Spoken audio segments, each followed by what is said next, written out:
Health insurance எடுக்கும்போது நம்ம பல பாயிண்ட்ஸ்களை பார்க்கணும். அதில் முக்கியமான பாயிண்ட்ஸ் மட்டும் என்னென்னு நான் சொல்கிறேன், நோட் பண்ணிக்கோங்க. First sum insured. Sum insured வந்து அந்த காலத்துலலாம் பார்த்தீங்கன்னா 2 லட்சம் 3 லட்சத்துக்கு எடுத்துகிட்டு இருந்தாங்க. இப்போல்லாம் வந்து பார்த்தீங்கன்னா மினிமம் நமக்கு 10லேருந்து 20 லட்சம் பேசிக் சம் இன்சூர்ட் இருக்கணும். வெயிட்டிங் பீரியட் அதே மாதிரி பழைய பிளான்ஸ்லாம் பார்த்தீங்கன்னா 4 வருஷம் வரைக்கும் ஸ்பெசிஃபிக் டிசீஸ்க்கு வெயிட்டிங் பீரியட் இருந்தது. ஆனால் இப்போல்லாம் பார்த்தீங்கன்னா அது 2 வருஷமாகவே மாற்றிட்டாங்க. ஸோ நீங்கள் எடுக்கக்கூடிய பிளான்களில் அது அந்த 2 வருஷத்துக்குள்ளே வருதா அப்படிங்கிறத கேட்டு தெரிஞ்சுக்குங்க. ரூம் ரெண்ட் கேப்பிங் இதெல்லாம் ரொம்ப ரொம்ப இம்பார்ட்டண்ட்டான விஷயம். அதாவது இப்போ 5 லட்ச ரூபா வரைக்கும் பாலிசி எடுத்தோம் அப்படின்னா 5,000 ரூபா வரைக்கும் இருக்கக்கூடிய ரூமுக்கு தான் நம்ம அட்மிட் ஆக முடியும். இன்கேஸ் நம்ம ஏதாவது எமர்ஜென்சியில் 10,000 ரூபா ரூமில் அட்மிட் ஆகிட்டோம் அப்படின்னா உங்களுக்கு ஒரு 5 லட்ச ரூபா பில்லு வருது அப்படின்னா 50% வந்து நீங்கள் தான் பேர் பண்ண வேண்டி வரும். அதாவது ரூம் ரெண்ட்டு வந்து உங்களுக்கு கொடுத்தது வந்து 5 lakhs தான். ஆனால் நீங்கள் எடுத்தது வந்து 10,000 rupees ரூம் எடுத்திருக்கீங்க. அதனால் பார்த்தீங்கன்னா 5,000 ரூபாய்க்கு ஈக்குவலாக 50% வந்து நம்ம பில்லில் நம்ம தான் பே பண்ண வேண்டி வரும். அப்புறம் டிசீஸ் வைஸ் சப்லிமிட்டு.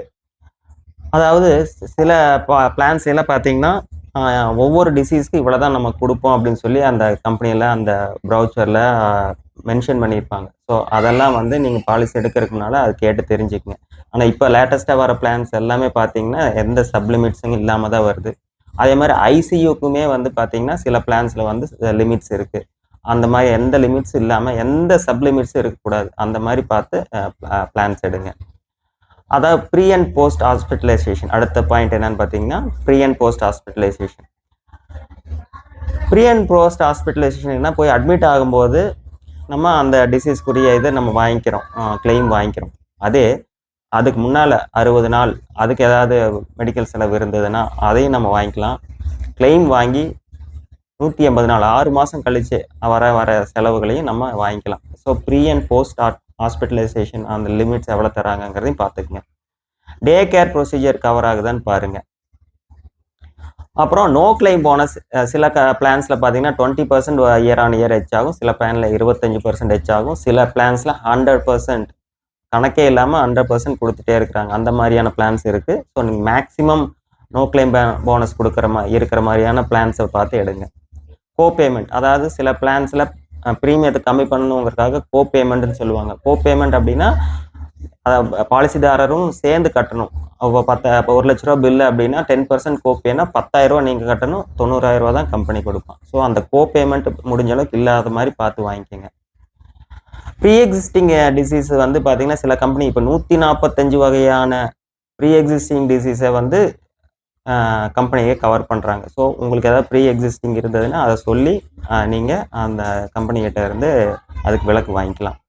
Maternity benefit. இப்போ எனக்கு தெரிஞ்சு ஸ்டார் ஹெல்த்தில் அஷ்யூர் பிளான் 1ல் தான் இன்பில்ட்டாக வந்து மெட்டர்னிட்டி கவர் தராங்க. மற்றவங்க எல்லாமே ஆடானாக கொடுக்குறாங்க. ஸோ தேவைப்படும் பட்சத்தில் நீங்கள் பாலிசி எடுக்கிறீங்க, உங்களுக்கு மெட்டர்னிட்டி கவர் தேவைன்னா அதையும் பார்த்து வாங்குங்க.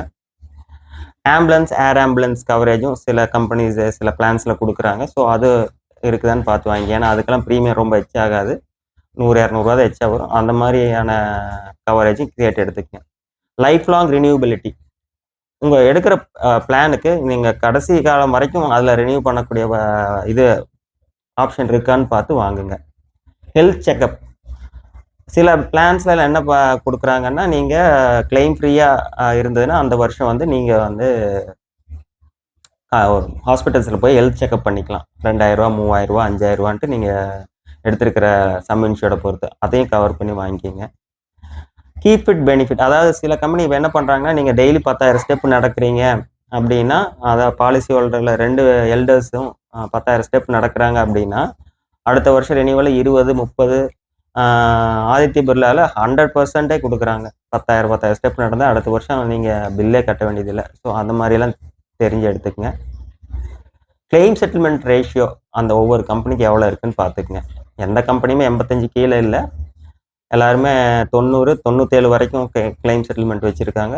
அப்புறம் நெட்வொர்க் ஹாஸ்பிட்டல் அவங்க ஊரில் எவ்வளோ இருக்குன்னு பார்த்துக்குங்க. எந்த ஹாஸ்பிட்டலில் எந்த கம்பெனி கேஷ்லெஸ் வந்து நிறைய ஹாஸ்பிட்டலுக்கு தரான்னு பாருங்கள். அதுதான் அப்போ தான் உங்களுக்கு அது கேஷ்லெஸ் ட்ரீட்மெண்ட் எடுக்கிறதுக்கு ஹெல்ப்ஃபுல்லாக இருக்கும்.